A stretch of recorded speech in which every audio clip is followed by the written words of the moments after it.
17장 말씀을 같이 나누겠습니다. 1차 선교 여행을 마치고 이제 2차 선교 여행을 진행하는 과정 중에 있죠. 1차 선교 여행지의 첫 번째 장소는 구브로였습니다. 구브로. 그다음에 비시디아의 안디옥, 이고니온, 루스드라, 더베 이렇게 크게 5지역을 1차 선교여행 때 소아시아 지역을 주로 전도했습니다. 2차 선교여행 때에도 5지역을 주로 전도합니다. 지역들은 많이 나오는데요. 계속 거쳐갑니다. 거쳐가고 또 그 지역에 있는 모든 내용들을 다 기록할 수 없죠. 그러면은 그 사도 바울의 선교여행만 기록해도 이 성경 한 권이 다 나올 겁니다. 그래서 중요한 부분을 이제 기록하게 되는데 그러다 보면은 이제 첫 번째 지역하고 마지막 지역은 보통 이제 들어가게 될 겁니다. 2차 선교여행의 첫 번째 지역은 빌립보입니다. 빌립보. 유명한 빌립보 감옥에서 간수를 회개시킨 그 내용, 빌립보, 또 루디아라고 하는 여인을 거기서 만나죠. 그 다음에 이제 다음이 데살로니가라는 지역, 그 다음에 베레라고 하는 아주 지역, 그 다음에 아덴이라고 하는 이제 우리로 말하면 아테네죠. 아테네. 그 다음에 고린도. 이렇게 해서 2차 선교여행이 한 5 정도 지역이 있습니다. 3차 전도여행은 지명들이 여러 개 나오는데요. 대표적으로는 딱 한 군데입니다. 3차는. 그래서 3차 선교여행은 좀 깁니다. 에베소에 오래 머물죠. 다 이렇게 짧게 머물고 전도하고 교회가 세워지면 떠나고 그러는데 3차 선교여행은 좀 길어요. 에베소. 그리고 나서 예루살렘에 왔다가 붙잡혀가지고 로마의 죄수의 신분으로 가지요. 그래서 이제 거기에서 감옥에서도 복음을 전하는 지금과 같은 그런 감옥이 아니고 유배지와 같은 그런 곳에서 복음을 전하는 일이 있습니다. 오늘은 2차 선교 여행의 2번째 지역인 데살로니가인데요. 한번 따라합시다. 데살로니가. 그래서 거기에서 복음을 전하는데 항상 2 종류의 사람이 생기죠. 2 종류의 받아들이는 사람이 있고 받아들이지 않는 사람들이 있습니다. 받아들이는 사람들이 이제 경건한 헬라인의 큰 무리, 귀부인들. 받아들이지 않는 사람들은 역시 유대인들. 그래서 그들이 시기해가지고요, 잡아 죽이려고 합니다. 거의 반복되는 내용입니다. 복음을 전하다가 복음이 막 잘 전해져가지고 교회가 생기고 막 이러면 유대인들이 시기해가지고 돌로 쳐 죽이려고 하든지 고발을 하든지 이래가지고 할 수 없이 이제 그 지역을 떠나고 하는 이제 그런 내용이 나오는데 데살로니가에서도 그런 내용이 반복됩니다. 그래서 이제 잡아서 죽이려고 하니까 피한 곳이 어디냐면 베레아입니다. 그래서 베레아에서도 복음을 전했는데 글쎄 이 데살로니가에 있는 그 유대인들이 거기까지 쫓아오네요. 이 베레아에 있는 사람들은 성경에 보니까 뭐라고 되어 있냐면 신사적이어서 이렇게 되어 있습니다.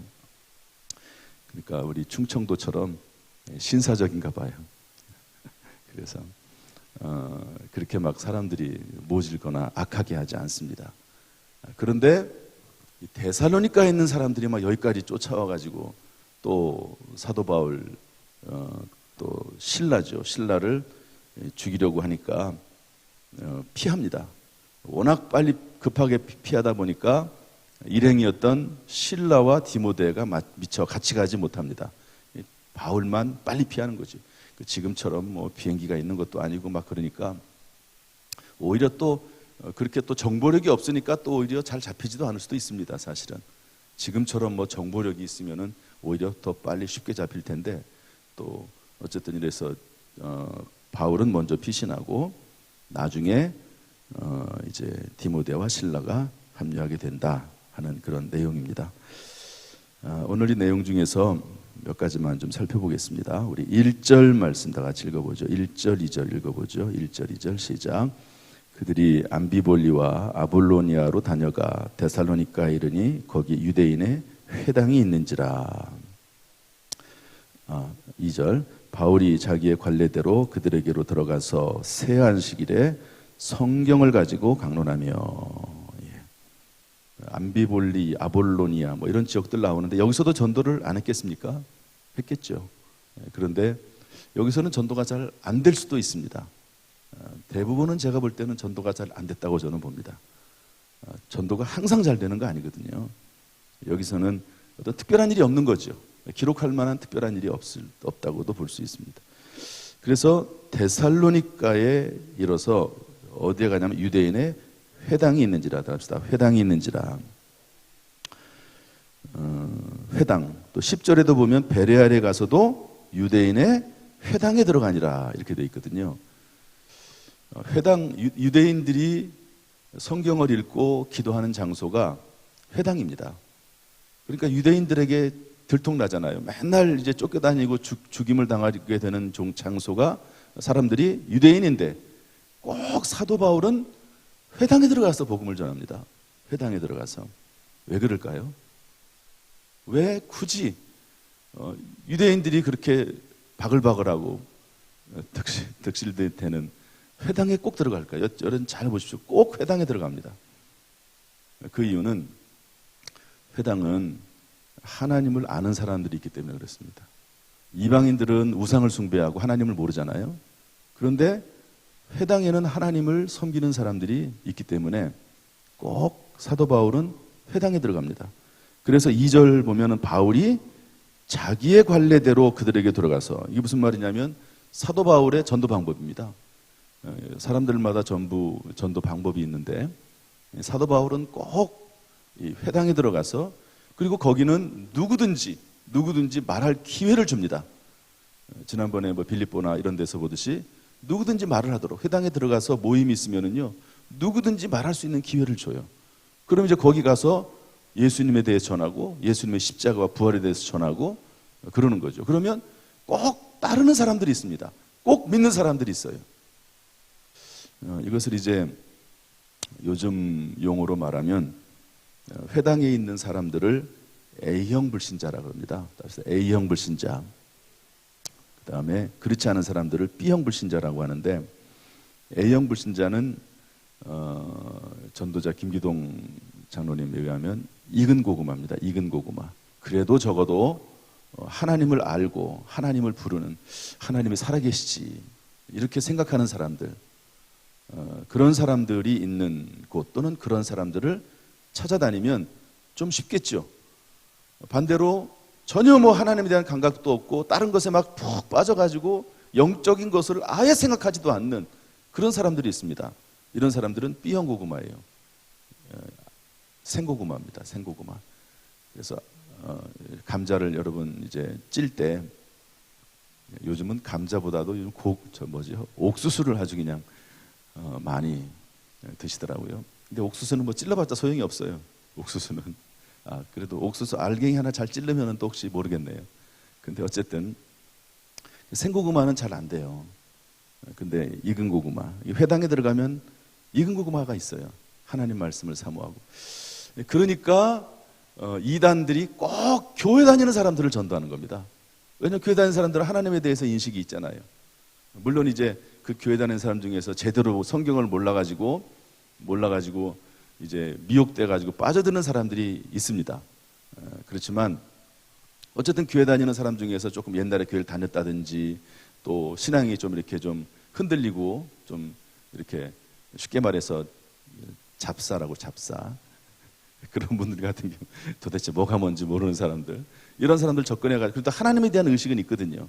그런 사람들 꼬드겨가지고 하는 거, 이제 이단들이 그렇게 하는 겁니다. 이렇게 A형 불신자에게 전했다는 것이죠. 그래서 우리가 전도할 때 어떤 사람이 있으면 저 사람이 B형 불신자인지 생고구마인지 또 A형 불신자인지 익은 고구마인지 잘 살펴서 B형 고구마면 시간이 좀 걸립니다. 포기하지 말고 익은 고구마가 될 때까지 계속 이렇게 어떻게 해야 되죠? 불을 떼야죠. 이렇게 불을 떼다 보면 어느 순간 이제 익은 고구마가 되는 거죠. 이렇게 섬기기도 하고 또 필요할 때 이렇게 선물도 하고 또 친절하게 대해주고 또 필요할 때 도움도 주고 그러다가 이제 성령께서 역사하셔서 어느 순간에 익은 고구마가 될 때가 있습니다. 계속 또 초청도 하고 그러면 이제 예수 믿게 되는 것이죠. 이런 어떤 의식이 있어야 됩니다. 사도 바울은 철저히 이제 그런 의식이 있는 거죠. 사도 바울은 익은 고구마 중심으로 찾아다녔다.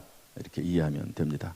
우리 가운데도 이런 좀 분별을 가지고 누구에게 실망할 필요도 없습니다. 아직 덜 익어서 그런 거니까 잘 이렇게 분별해서 영혼들을 구원하는 계속해서 영혼들을 구원하는 은혜가 있기를 주님의 이름으로 축복합니다. 그러다가 이제 아덴에서부터는 이제 약간 달라져요. 아덴에서는 회당으로 갔는데 회당에서 잘 안 됩니다. 그러니까 다른 곳으로 가요. 어디로 갈까요? 내일 얘기 드리겠습니다. 다른 곳으로 가요. 거기서 또 하다가 또 다른 곳으로 갑니다. 어딜까요? 내일 알려드리겠습니다. 참 아주 사도 바울이요 참 아주 전도에 있어서 아주 훌륭한 모습을 가지고 있습니다. 그래서 이제 회당에 들어가서 이제 익은 고구마들에게 전도하는데 전도의 도구는 성경입니다. 2절 보니까 성경. 얼마 동안 합니까? 새 안식일이 있습니다. 3주 동안 합니다. 3주. 사도 바울이 복음 전할 때 그렇게 길지 않습니다. 3주 정도 하다가 더 이상 할 수가 없어요. 왜냐하면 유대인들이 잡아 죽이려고 하니까. 에베소 같은 경우는 좀 독특한 경우고 대부분은요 오래 하지 못합니다. 도망가고 피해가고 그럴 수밖에 없는 상황이 되는 거죠. 그랬더니 이제 4절에 보니까 믿는 사람들이 나오고 5절에 가면 시기하는 사람들이 나옵니다. 그 다음에 이제 10절로 가서 할 이야기들이 많은데 우리 10절 말씀 보겠습니다. 10절 다 같이 두 번째로 시작. 밤에 형제들이 곧 바울과 실라를 베레아로 보내니 그들이 이르러 유대인의 회당에 들어가니라. 베레아로 피신하지요. 그래서 베레아에서 복음을 새로 전하게 되는데 비록 사도 바울이 데살로니가를 떠나지만 데살로니가에 뭐가 남죠? 교회가 남습니다. 따라서 합시다. 바울은 떠나지만 교회는 남는다. 다시 한번 바울 일행은 떠나지만 교회는 남는다. 그렇죠. 데살로니가에 교회가 없었는데요. 교회가 생겨지고 교회가 남습니다. 사도 바울은 떠나지요. 그러나 교회는 남습니다.